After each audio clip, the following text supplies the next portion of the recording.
This is station WNYG 610 broadcasting on 5:30 a.m. in Terrytown. Now, for the urgent reports. The National Weather Service has issued a winter storm warning for southern Westchester County from 6 a.m. Saturday, January 23rd through 1 p.m. Sunday, January 24th, and a blizzard warning for the New York City and Long Island areas beginning Saturday at 4 a.m. through noon on Sunday. This event is expected to have high winds and limited visibility. Motorists should avoid any unnecessary travel. If traveling through these areas, use extreme caution and adjust speed to conditions. Now for travel time information.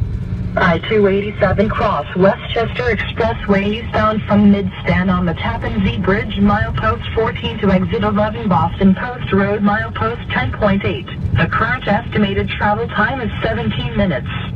I-87 northbound from exit 14A, Garden State Parkway, milepost 24 to Sloatsburg Travel Plaza, milepost 33.2. The current estimated travel time is 16 minutes.